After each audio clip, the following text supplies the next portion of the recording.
Hello नमस्कार प्रिय साथियों, आप सबका वेलकम है आपके अपने ऑफिशियल यूट्यूब चैनल के ऊपर। पिछले कुछ दिनों से बांग्लादेश का नाम आप खबरों के अंदर सुन रहे हैं, तय दर तय सुन रहे हैं कि बहुत सारे दंगे वहां पे हो गए हैं।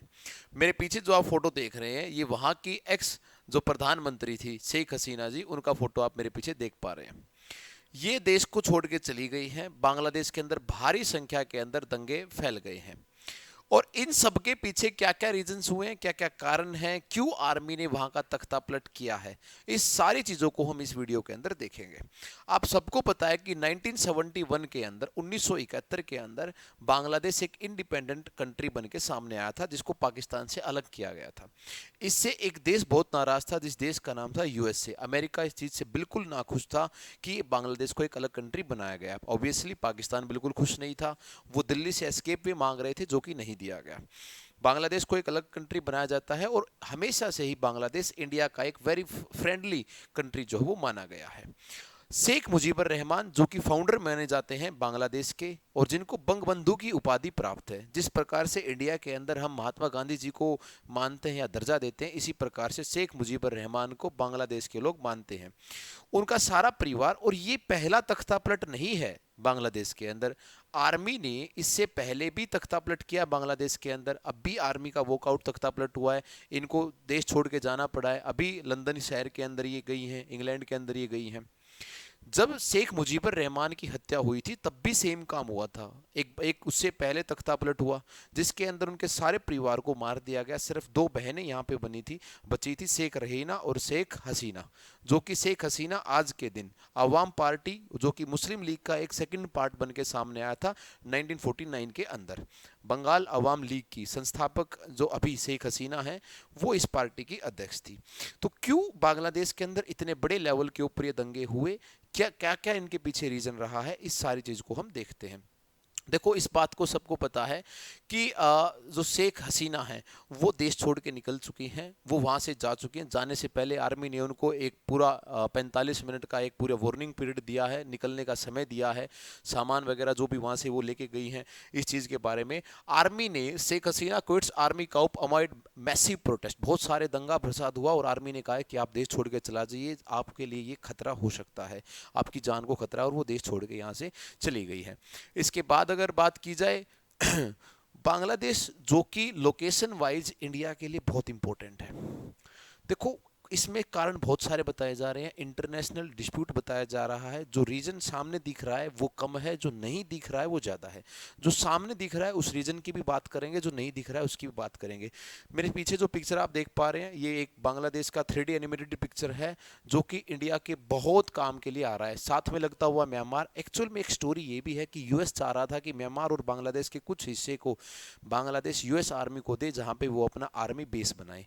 लेकिन इस बात को शेख हसीना ने डिनाई किया, क्योंकि शेख हसीना के ही नहीं, बांग्लादेश के भी बहुत इको फ्रेंडली संबंध हैं इंडिया के साथ। और यही फ्रेंडली रिलेशन कई देशों की आंख में कांटा बन के निकल रहे थे, जिसके लिए ये सारी चीजें हुई हैं। अब इतनी पब्लिक क्यों परेशान है, पब्लिक क्यों दंगे फसाद कर रही है, उस चीज को लेकर भी पढ़ेंगे। एक बार इनका नाम आप देख लीजिए, वाकर उजमान, बांग्लादेश के जनरल, जो कि आर्मी के कमांडर हैं, सेनापति हैं। अब ये रूल्ड करेंगे यहाँ पे, और ये अब फिलहाल लीड कर रहे हैं बांग्लादेश को। तख्ता पलट कर दिया गया है फिलहाल। आर्मी लीडिंग दी बांग्लादेश मेन रोल के अंदर किया गया है। मिलिट्री ने टेक ओवर कर लिया है बिल्कुल बांग्लादेश के ऊपर। अभी जो पूरा चार्ज है वो गवर्नमेंट से निकाल के मिलिट्री के पास दे दिया गया है। मिलिट्री ने पूर्ण रूप से बांग्लादेश के ऊपर टेक ओवर किया गया है। इसके मैं बताया मैंने, दो रीजन है। एक आपको सामने दिख रहा है, जो सारे यूट्यूब या न्यूज़पेपर बता रहे हैं। एक आपके सामने नहीं है।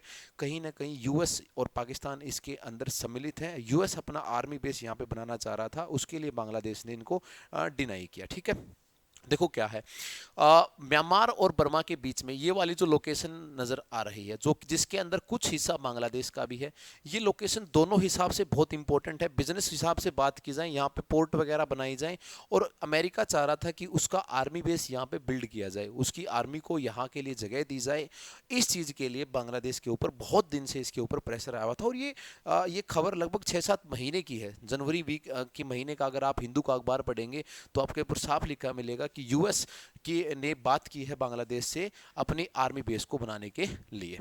और अगर बात की जाए, तो ये अपडेट हुआ, US says the Bangladesh election were not free and fair. अब अगर ऐसा होता है 2024 के अंदर भारी बहुमत से फिर से शेख हसीना वापस आती हैं और यूएस कह रहा है कि बांग्लादेश के अंदर जो इलेक्शन हुआ है ये फ्री एंड फेयर इलेक्शन नहीं है, अमेरिका जैसा देश बांग्लादेश के इलेक्शन में क्यों इतनी दिलचस्पी दिखा रहा है, वाई, इसके पीछे एक लॉजिक है और लॉजिक साफ सुथरा है, क्योंकि जब तक शेख हसीना वहाँ बैठी हैं वो इंडिया की डिप्लोमेसी के हित में काम कर रही है, हेल्पफुल, बहुत हेल्पफुल है।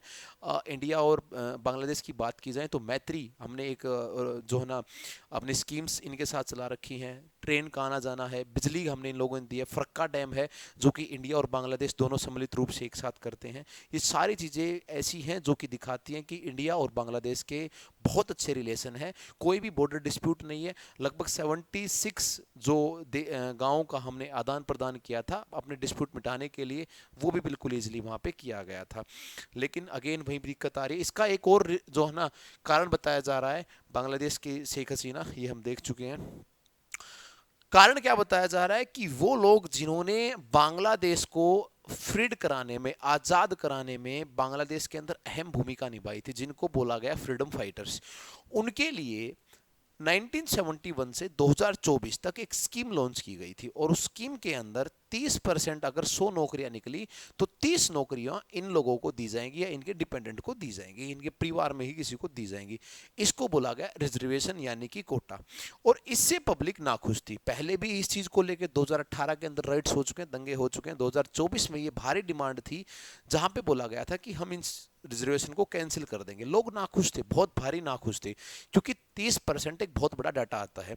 क्या कहा है, जून 5 को हाईकोर्ट ने री स्टेटमेंट किया 30% कोटा को 2018 के अंदर, अबोलिशन ऑफ कोटा इलीगल, इसको इलीगल बोला गया है, अबोलिशन ऑफ, और ये अवामी लीग ने अबोलिश किया गया quota system after a massive protest, यानी कि पहले भी ये काम हो चुका है। वेडनेसडे के दिन ढाका यूनिवर्सिटी को ब्लॉक किया गया और यहाँ के स्टूडेंट्स ने, देखो छात्र शक्ति, युवा शक्ति बिल्कुल बहुत पावरफुल होती है, यहाँ के स्टूडेंट्स ने एक बहुत मैसिव प्रोटेस्ट किया और यहाँ से इस दंगे की शुरुआत होती है।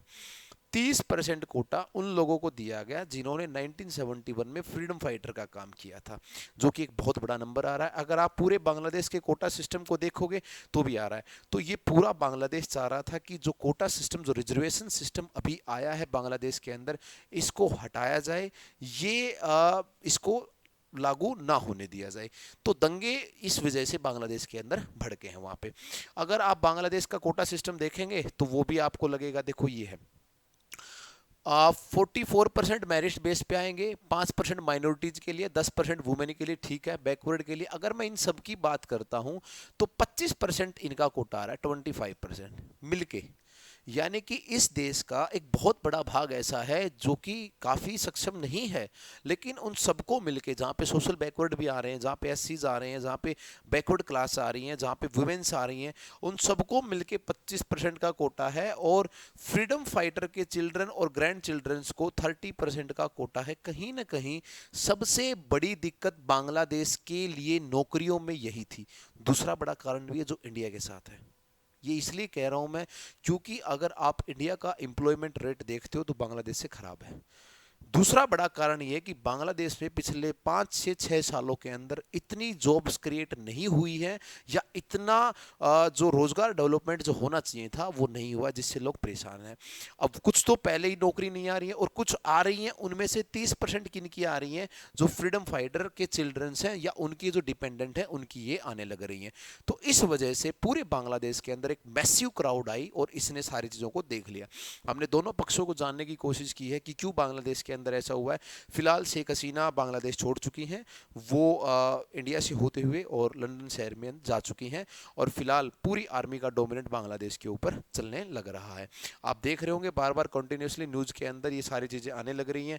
ये बांग्लादेश का पीएम हाउस है जिसको लिट बोला जाता है और बंग भवन बोला जाता है इनके प्रेसिडेंट हाउस को, बंग भवन बोला जाता है प्रेसिडेंट हाउस को। एक क्वेश्चन और हमारे कभी किसी एग्जाम के अंदर आ जाता है, जो बांग्लादेश की पार्लियामेंट है, जो बांग्लादेश की पार्लियामेंट है, इसको क्या बोला जाता है? जातीय संसद के नाम से बोला जाता है। ये पेपर में क्वेश्चन कई बार आ जाता है। तो बंग भवन के नाम से इनका प्रेसिडेंट शेख मुजीबर रहमान इनके पहले प्रेसिडेंट थे, वो बाद में प्रधानमंत्री भी बनते हैं। काफ़ी एक रोल एक्टिव फैमिली रही है ना शेख हसीना के बहुत अच्छे रिलेशन रहे हैं। उम्मीद करेंगे कि बांग्लादेश के अंदर सारे ही हालात पहले जैसी नॉर्मल हो जाएं और एक बांग्लादेश हमारा अच्छा मित्र है और इसी मित्रता के साथ हम आगे बढ़ें। वीडियो अच्छी लगी हो तो लाइक और शेयर ज़रूर कीजिएगा। हमने इस पूरे एक्शन को जाना कि क्यों बांग्लादेश के अंदर ऐसी चीज़ें हुई और लोग जो हैं बांग्लादेश के अंदर क्यों प्रदर्शन इतने ज़ोर से कर रहे हैं। उम्मीद है जल्दी सब अच्छा हो जाएगा। अगली वीडियो के साथ फिर मुलाकात होगी। तब तक जय Hind, Vande Mataram, thank you so much.